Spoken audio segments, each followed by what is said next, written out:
The conference chamber aboard the flagship Eternal Dominion gleamed with the cold light of 1,000 stars.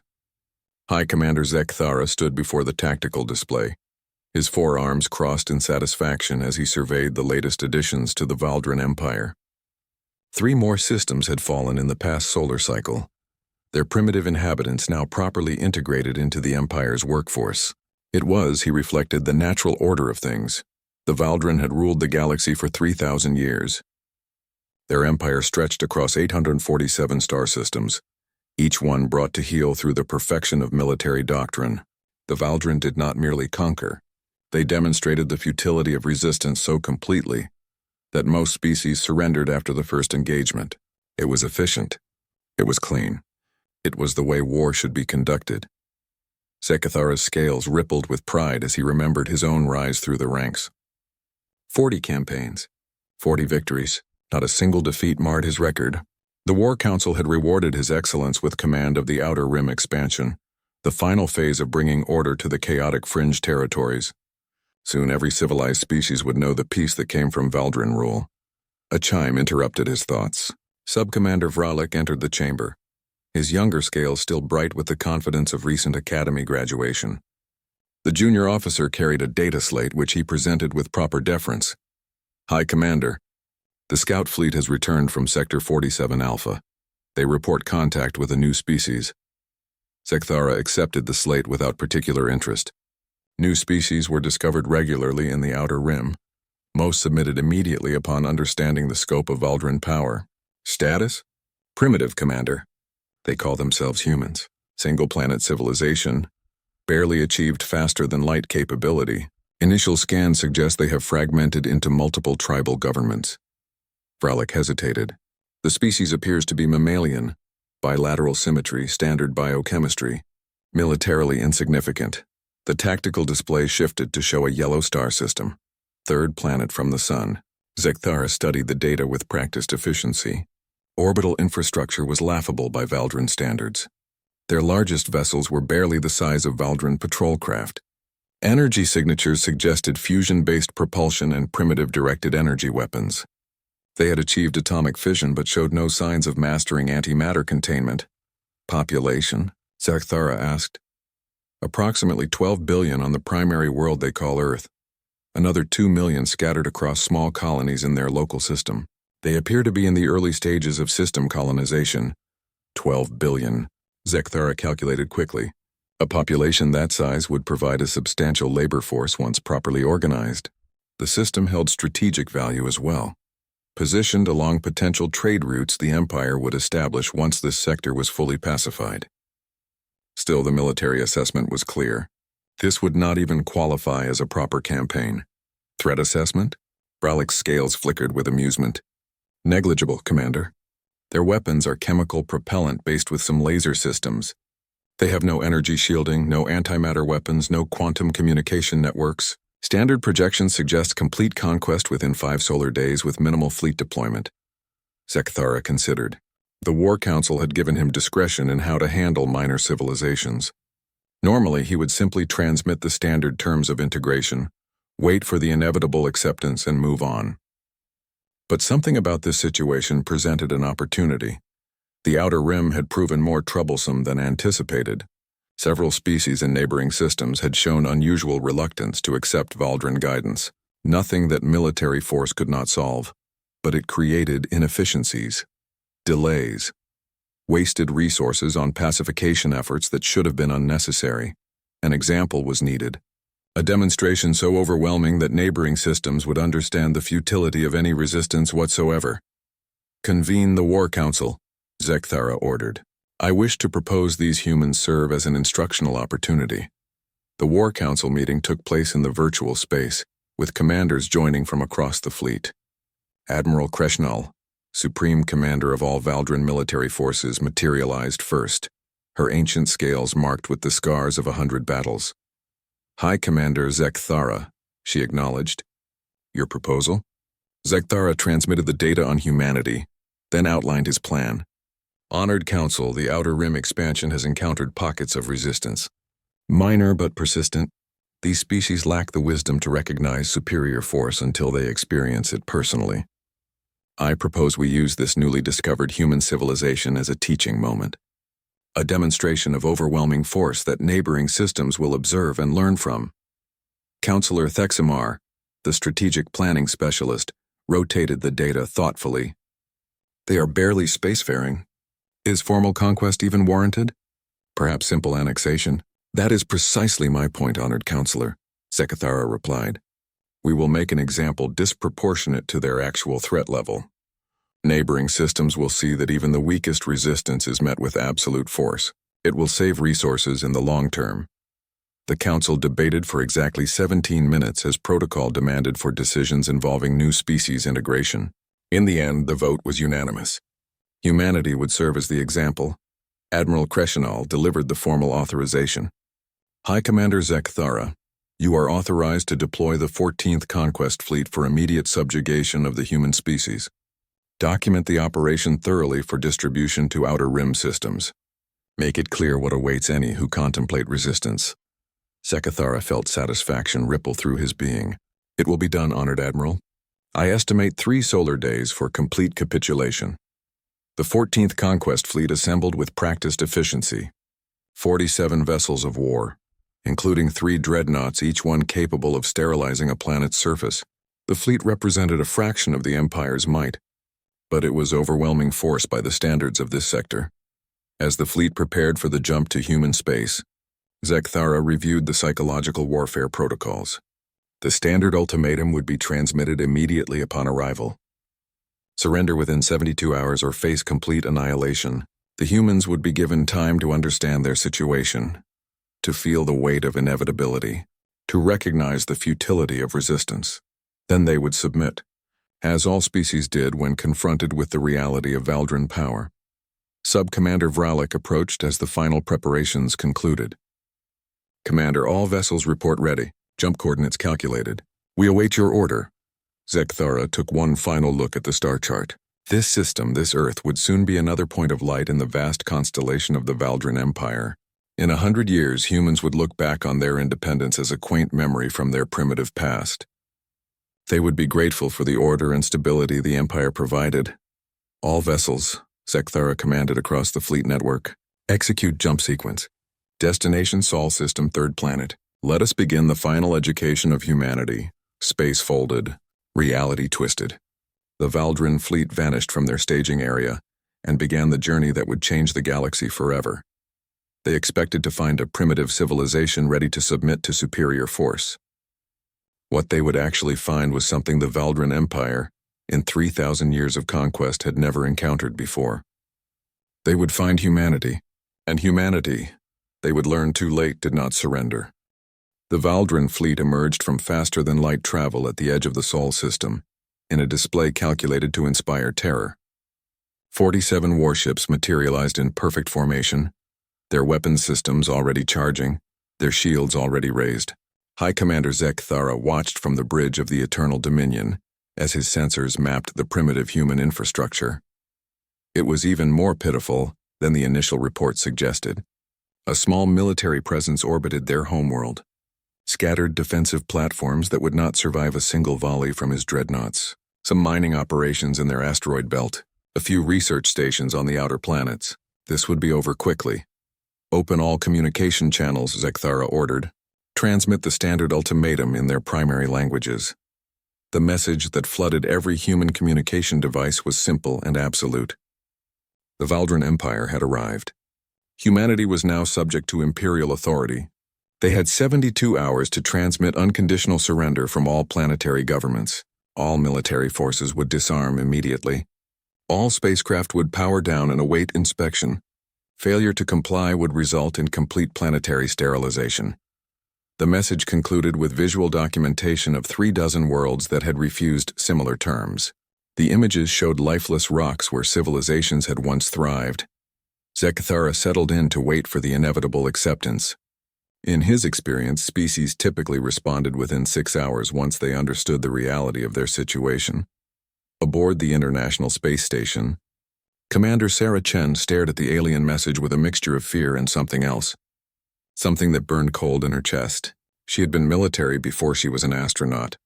She recognized a bully when she saw one. ISS to Houston Control, she transmitted. Message received and confirmed. Recommend immediate activation of Protocol Ember. On Earth below, chaos erupted. The planet had never been truly unified, but the appearance of an alien armada demanding surrender accomplished what centuries of diplomacy had not. Within 2 hours, every major government had representatives in emergency session. The debates were fierce. Some argued for immediate surrender. The aliens clearly had superior technology. Resistance was suicide. Better to submit and survive than fight and perish. But others remembered history. Remembered every time stronger powers had demanded submission. Some of those stories ended in slavery, some in genocide, some in cultural destruction so complete that entire peoples ceased to exist, except as footnotes in the conqueror's records. They gave us 72 hours, said General Marcus Webb, commander of the United Earth Defense Initiative. That means they don't want to waste resources on a fight. They think we'll fold. That gives us leverage. What leverage? Demanded the Chinese premier. They can destroy our planet. Maybe, Webb replied. But if they wanted us dead, we'd be dead already. They want something from us. Workers, probably. Resources, knowledge, which means we have time. Not much, but some. The decision was made in those first chaotic hours. Humanity would respond to the ultimatum with a request for negotiation. They would ask for time to coordinate a unified governmental response. They would appear weak, confused, disorganized, and while diplomats stalled, the military would prepare. The human response reached the Valdrin fleet 18 hours after the ultimatum. Zekthara reviewed it with mild interest. As expected, the humans were asking for more time, claiming their fragmented governments needed to coordinate. There was mention of negotiating terms and peaceful integration. Typical, Sub-Commander Vralik observed. They hoped to bargain for better conditions, Zekthara agreed. This was standard behavior for species confronting their first real defeat. They would stall, argue among themselves, eventually accept reality. He would grant them their request for additional time. It cost him nothing and would make the eventual submission smoother. What Zekthara did not know was that humanity was using those hours differently. Every non-essential person was being evacuated from orbit. Civilian spacecraft were launching from every spaceport, fleeing to pre-designated coordinates in the outer system. Colony ships that had been under construction for the planned Mars expansion were hastily completed and launched, packed with civilians, genetic databases, cultural archives, and engineering teams. On Earth's surface, military assets were dispersing, submarines submerged to depths where orbital scans could not detect them, fighter craft scattered to hidden airfields. Infantry units moved into urban environments where the aliens would have to fight building by building if they wanted control. In the military academies and command centers, officers pulled out every historical document on asymmetric warfare. Vietnam, Afghanistan, the Finnish Winter War, the Warsaw Ghetto Uprising. Every instance where a weaker force had made a stronger enemy bleed for every inch of ground. General Webb addressed his senior staff 48 hours into the countdown. Understand this clearly. We cannot win a conventional war. Their technology is beyond ours. But technology is not everything. We have home field advantage, we have numbers, and we have something they don't expect. What's that, sir? Asked a young lieutenant. We have history. 3,000 years of humans fighting humans has taught us every dirty trick in the book. These aliens have been the biggest bully in the galaxy for so long. They've forgotten what it means to fight someone who refuses to quit. The 72-hour deadline approached. The Valdrin fleet moved into high orbit over Earth, preparing for the formal submission ceremony. Zekthara was already planning the occupation structure when the human response came through. It was not surrender. It was a single word. No. Zekthara stared at the message, confusion rippling through his scales. Check for transmission errors. They must have meant to send surrender documents. But there was no error. The message repeated on all frequencies. No, we will not surrender. We will not submit. Leave our system or face the consequences. Consequences. Zekthara felt something he had not experienced in decades. Anger. These primitives dared to threaten the Valdrin Empire? They require an educational demonstration, he declared. Target their lunar colony. Eliminate it completely. Show them the cost of defiance. The Valdrin dreadnought hammer of submission rotated toward Earth's moon, its main weapon charged, a focused antimatter beam capable of cracking a moon in half. The weapon fired. Luna Colony, home to 50,000 civilians, ceased to exist in a flash of light visible from Earth. The entire colony simply vanished, leaving nothing but a crater glowing with residual radiation. Zekathara transmitted another message. This is the price of defiance. Surrender now or watch your homeworld suffer the same fate. The human response came quickly, but it was not surrender. It was a declaration of war. Within hours, human forces struck. Small, fast attack craft emerged from hiding, hitting Valdran patrol ships with nuclear missiles and laser fire. The attacks did minimal damage to the shielded vessels, but they forced the Valdran fleet to disperse for defense.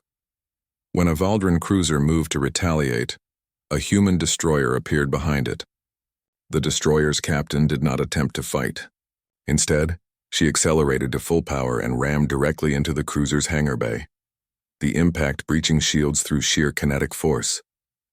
Before the Valdran could seal the breach, human marines were pouring through, fighting with a ferocity that stunned the Valdran defenders. This was not how warfare was conducted. Where were the formal battle lines? Where was the honor and suicide attacks? Where was the acceptance of defeat when outmatched? Zekathara watched in growing disbelief as his tactical display showed chaos spreading across the fleet. Human forces were everywhere and nowhere, striking and vanishing, refusing to engage in proper combat. When Valdran forces pursued, they found traps. When they achieved victories, the humans simply fell back and struck elsewhere. Sub-Commander Vralik's scales had paled. Commander, this is barbaric. They are using civilian vessels as weapons. They are ignoring all protocols of warfare. Then we will teach them the proper way to conduct war, Zekathara snarled. Prepare landing forces.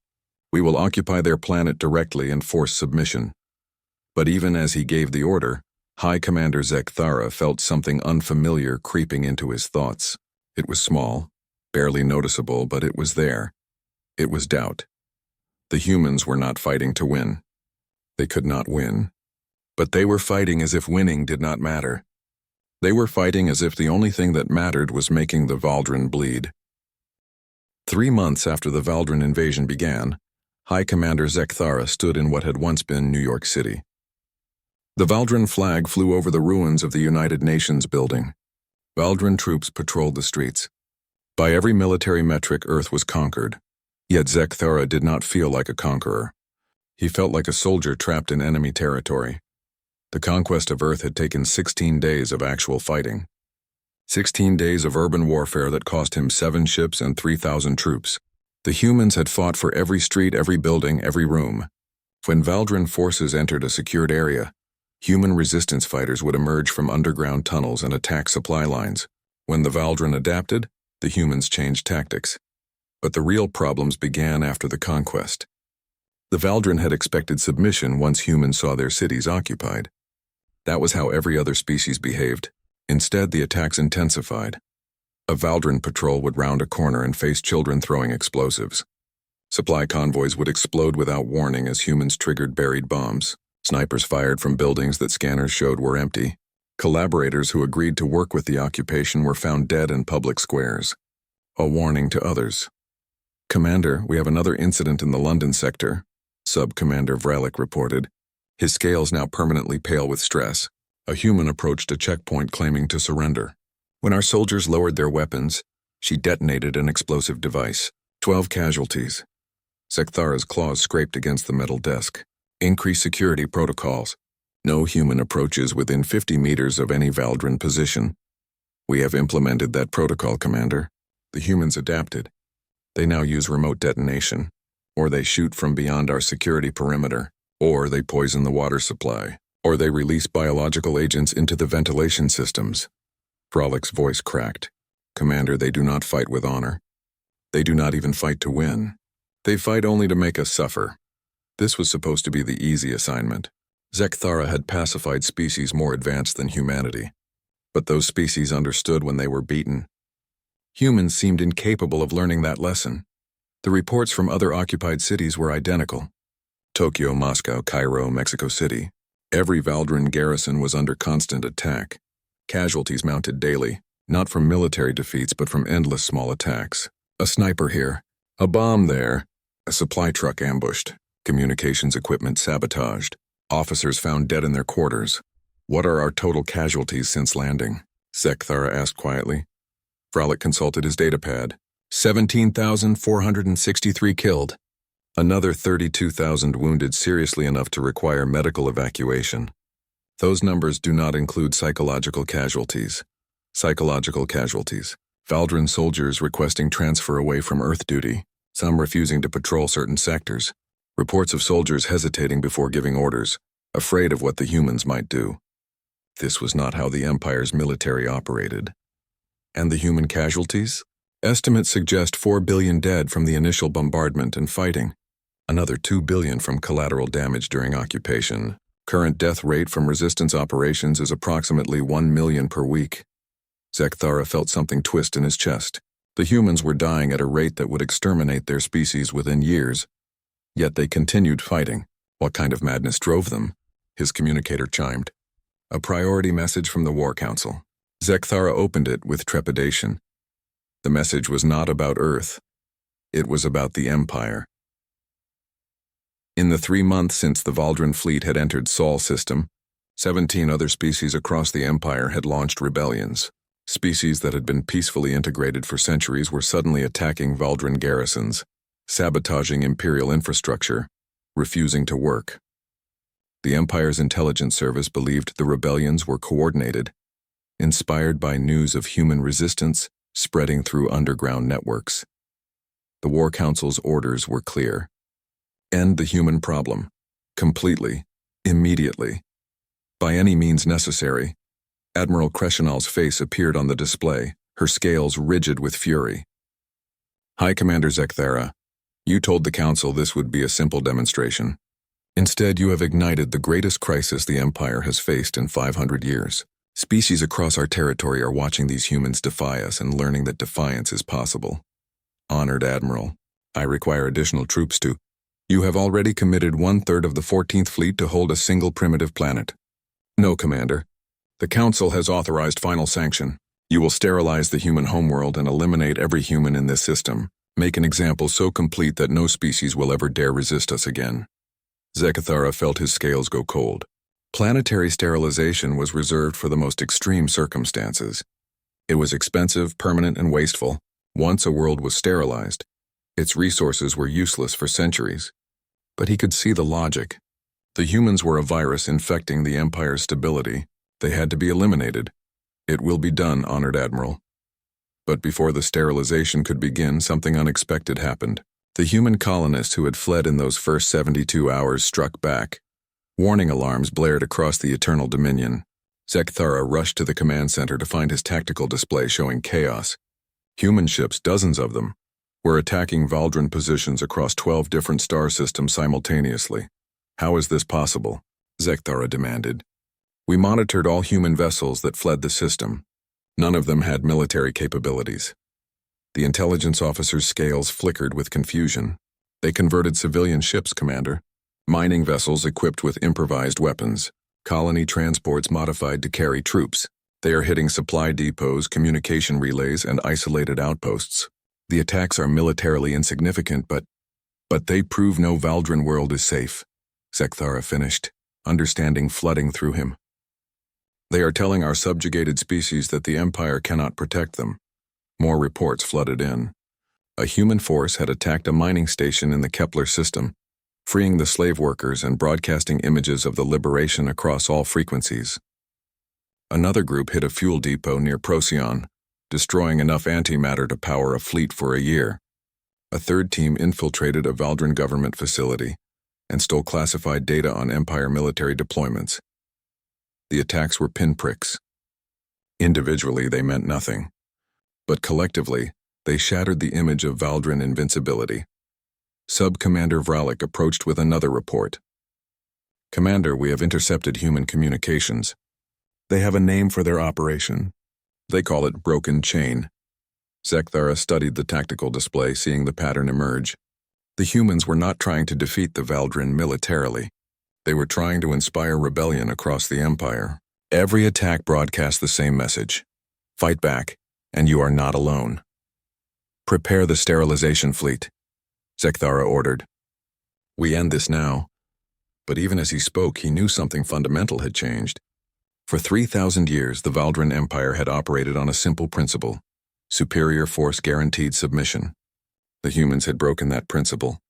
They had proven that a species could refuse to submit no matter the cost. The question that haunted Zekthara as he prepared to end humanity was not whether he could kill them all. He knew he could. The question was whether it would matter. How many other species across the Empire had learned humanity's lesson? How many were watching, waiting, preparing their own rebellions? How many had realized that the Empire was not invincible, just strong? And strength could be resisted, worn down, made to pay such a terrible price that even victory became indistinguishable from defeat. Zekthara looked at the blue-green world below, beautiful even scarred by war. Billions of humans still lived there, still fighting, still refusing to accept their conquest. Soon that world would be nothing but ash and radiation.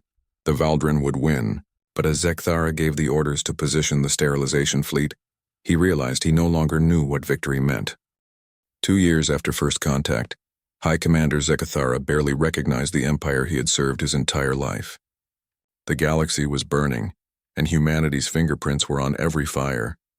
The sterilization of Earth had been completed 18 months ago. The blue-green world was now gray and dead, its atmosphere choked with ash, its oceans evaporating under constant orbital bombardment. 12 billion humans had died in the systematic destruction of their homeworld. By every measure, humanity should have been extinct. Instead, humanity was winning. Commander, the Rigel colonies have declared independence, Subcommander Vralik reported. His scales had not changed color in months. He looked old now, worn down by endless reports of imperial collapse. That brings the total number of rebellious systems to 347. Zekthara stared at the strategic map of the Empire. Red markers indicated open rebellion.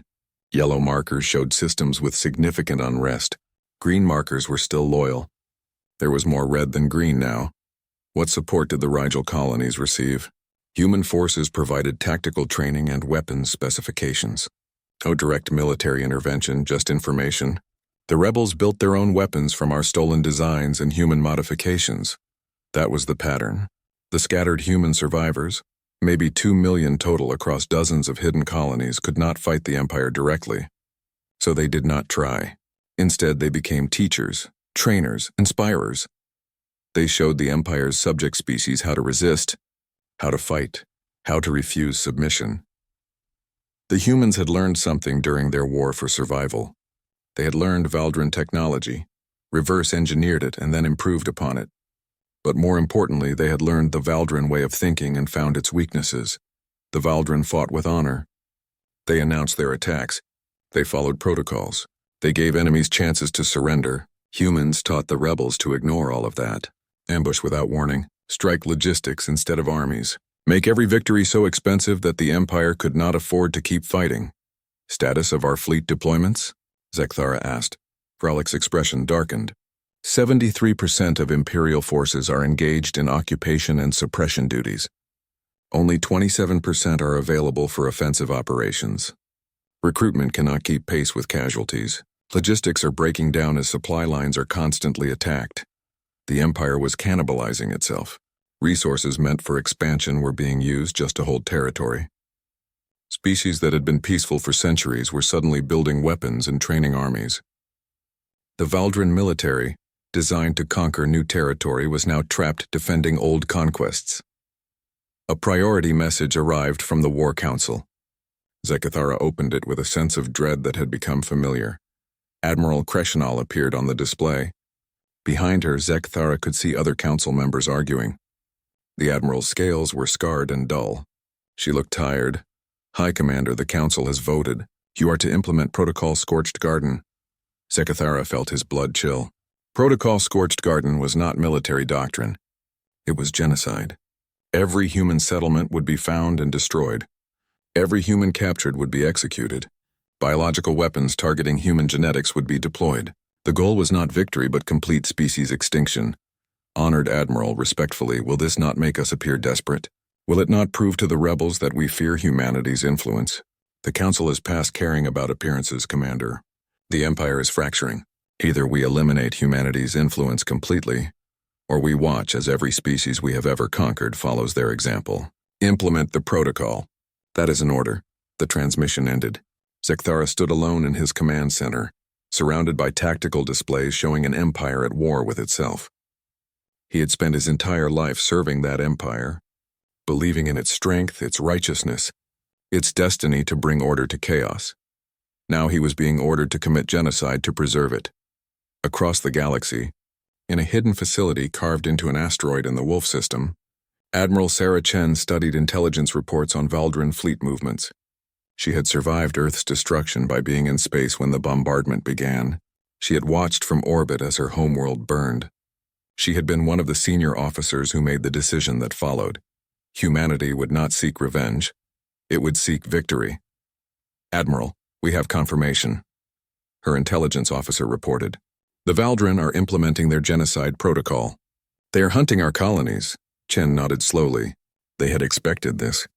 The Valdrin were predictable in their escalation. When faced with a problem they could not solve militarily, they resorted to extermination. It was in its way a sign of desperation. How many colonies are at risk? 43 have been located by Valdrin scouts. We are evacuating, but some will be hit before transports arrive. More deaths. More humans dying because the Valdrin could not accept that some species would not submit. Chen felt the familiar cold anger settle over her. She had learned to use that anger, channel it into planning rather than rash action. Activate Operation Ghost Protocol. It is time to show the Valdrin what humanity has become. Over the next 6 months, the Valdrin hunting parties seeking human colonies began disappearing. Entire fleets would jump into systems where intelligence indicated human presence, and then communication would simply stop. Search parties sent to investigate found debris and emergency beacons, but no survivors. The humans had evolved. They were no longer the primitives the Valdrin had first encountered. 2 years of desperate survival had forced humanity to innovate at a pace the long-lived Valdrin could not match. Human ships now incorporated Valdrin shield technology improved with human engineering. Human weapons combined Valdrin antimatter principles with human creativity. But the real weapon was not technology. It was doctrine. The humans had abandoned every rule of warfare the Valdrin knew. They used automated ships as weapons, removing the risk to human crews. They employed psychological warfare, broadcasting images of Valdrin defeats across Imperial networks. They created weapons the Valdrin considered dishonorable, biological agents that targeted Valdrin-specific biology, nanomachines that corrupted Valdrin technology, and information weapons that destabilized Valdrin society. The turning point came at the Battle of Proxima Forge, the largest Valdrin shipyard outside the core systems. The facility could construct 20 capital ships simultaneously. It was defended by an entire fleet and thought to be impregnable.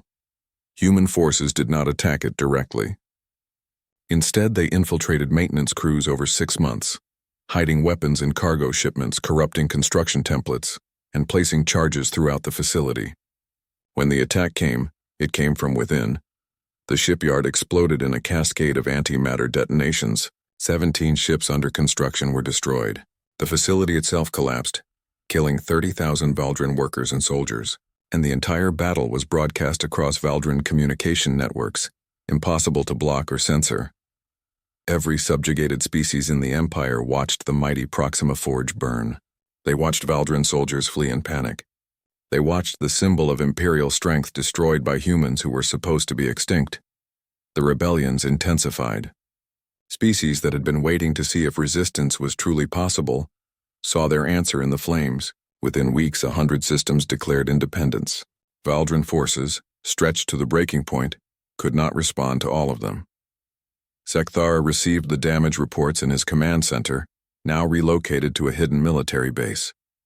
The Eternal Dominion had been destroyed in the Proxima Forge attack.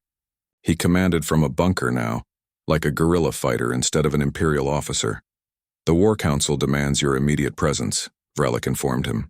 "They want answers on how humans continue to strike us when we have been hunting them for months." Zekthara laughed bitterly. "Tell the Council I have finally learned the answer. The humans are winning because we never understood what we were fighting. We thought we were fighting a species. We were actually fighting an idea. Commander, the idea that submission is not inevitable. The idea that strength alone does not determine outcomes. The idea that a species willing to sacrifice everything for freedom can defeat an empire built on forced submission. Zekathara's scales darkened with resignation. We did not lose to human weapons. We lost the moment we proved to the galaxy that empires can be resisted. A new message arrived from the War Council. Zekathara opened it already knowing what it would say. The Council was ordering a final assault on the Valdran throne world's defense. Human forces had been detected approaching Valdros Prime itself. Every available ship was to return for the defense of the homeworld. The Empire was calling its children home to die. The human fleet emerged from faster-than-light travel at the edge of the Valdros system, and High Commander Zekathara felt a strange calm settle over him. After 2 years of chaos and defeat, there would finally be clarity. Either the Empire would destroy humanity's military once and for all, or humanity would accomplish the impossible and strike at the Valdran homeworld itself. Fleet count? Admiral Crescenal demanded from the command center on Valdros Prime. Her voice was transmitted to every Valdran ship in the system. 237 capital ships, the largest concentration of Valdran military power in decades. Everything the Empire could spare from holding its fracturing territory. Human fleet strength confirmed at 23 ships, the censor officer reported. Composition includes modified colony vessels, captured Valdran destroyers, and new human designs of unknown capability. 23 against 237. The humans were outnumbered 10-1. It should have been a massacre, yet Zekathara felt no confidence. The humans had taught him to fear numerical advantage. Every time the Valdran had outnumbered them, humanity had found a way to make that advantage meaningless. What are they doing? Admiral Crescenal asked. The human fleet was not advancing.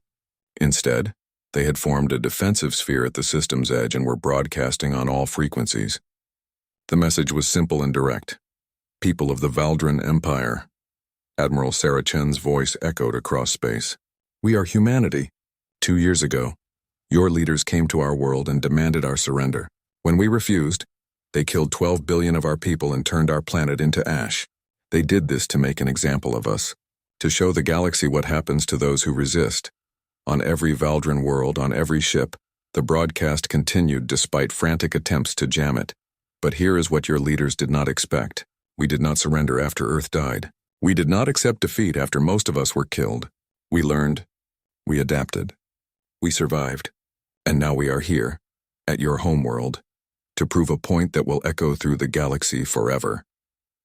Zekathara watched his tactical display as the Valdran fleet began to advance.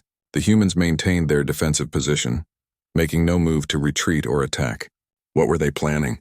Your empire is built on a lie, Chen continued. The lie that superior strength means inevitable victory. The lie that conquered peoples have no choice but to submit. The lie that resistance is futile. We are here to break that lie. Not by destroying your world, though we could. Not by slaughtering your people, though you did that to us. We are here to show every species in this empire that you can be beaten. The human ship suddenly accelerated, burning toward the Valdran fleet at maximum speed.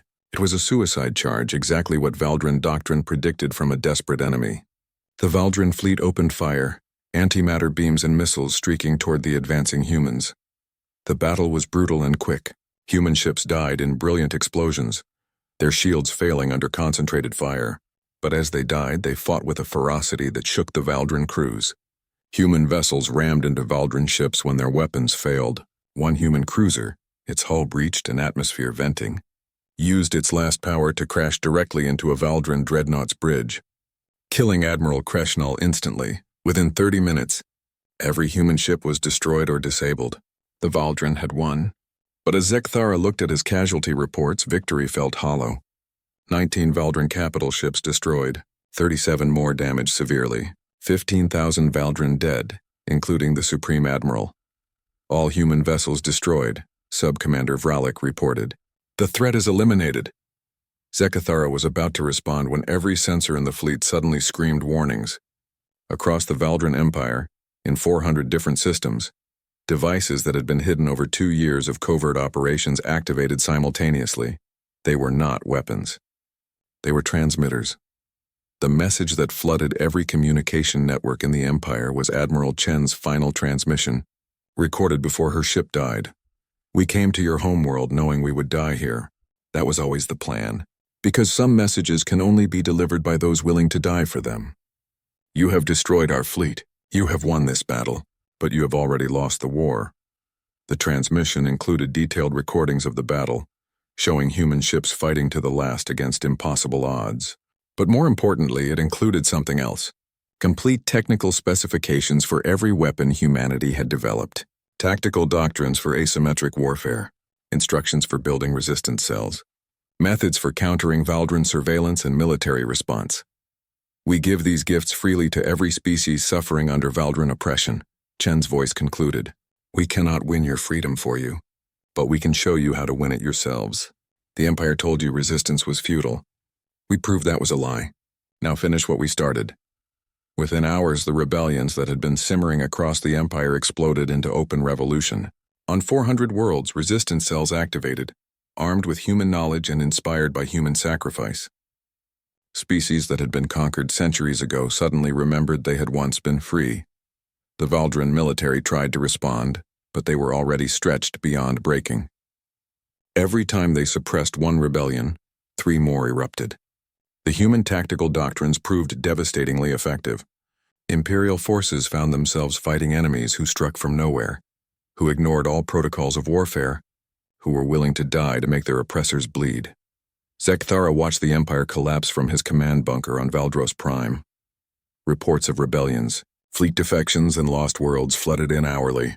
The carefully maintained order of 3,000 years was disintegrating.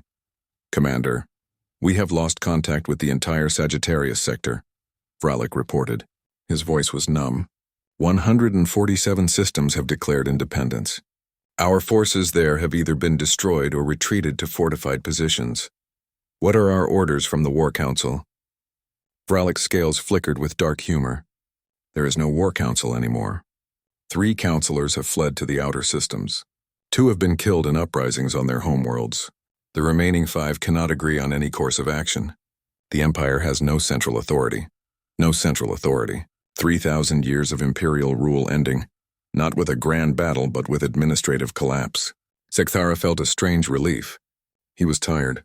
So very tired of fighting a war that had no victory condition. What do you intend to do, Commander? Vralik asked. Zekthara looked at the tactical display one last time. Valdros Prime was still secure, still defended. They could hold out for years if needed. But hold out for what? An empire that no longer existed? A dream of supremacy that humanity had killed more thoroughly than any weapon could? I intend to survive, old friend. And perhaps, if we are very lucky, learn from what the humans tried to teach us. 5 years later, former High Commander Zekthara stood in a refugee camp on the world humans had designated New Hope. The Valdran Empire was gone, fractured into dozens of independent species, some hostile to each other, some cooperating, all free. Zekthara had been granted asylum by the Terran Resistance Federation, now simply called the Federation. The humans had offered refuge to any Valdran who renounced the Empire's ideology of forced submission. Thousands had accepted. Thousands more had not and continued fighting, losing battles across the galaxy. He watched as a human child, maybe 6 years old, shared food with a young Valdran refugee whose family had lost everything in the Empire's collapse. The Valdran child's scales were bright with youth and unmarred by battle scars. She would grow up in a galaxy her elders would not recognize. A human approached, Admiral Chen. She had survived the battle at Valdros Prime after all. Her ship had been disabled, not destroyed, and she had spent months in a Valdran prison before being freed by the revolution her sacrifice had inspired. You gave us weapons plans, Zekthara said quietly. You could have kept them secret, maintained an advantage. Why give them away? Chen looked at the playing children. Because that was never what the war was about. We did not fight to replace your empire with ours. We fought to prove that empires built on subjugation deserved to fall. Giving away our weapons ensured that every species could defend themselves. It guaranteed no one could build another empire like yours. You destroyed galactic stability. Trade has collapsed. Wars have erupted between former imperial subjects. Millions have died in the chaos. Yes, Chen agreed. Freedom is messy and expensive and dangerous. But it is still better than the alternative. Your empire offered stability through submission. We proved that some prices are too high, even for peace. Zekthara watched the children play. Valdran and human and a dozen other species, laughing together in the ruins of what his people had built. I still do not understand how you won. We were stronger. More numerous, more advanced. Chen smiled sadly. You were all of those things, but you forgot something important. Maybe you never knew it. Strength matters, technology matters, numbers matter, but nothing matters more than people who refuse to quit. We could not beat you in a fair fight, so we changed what fair meant. We made every victory cost more than you could afford. We made submission more painful than resistance.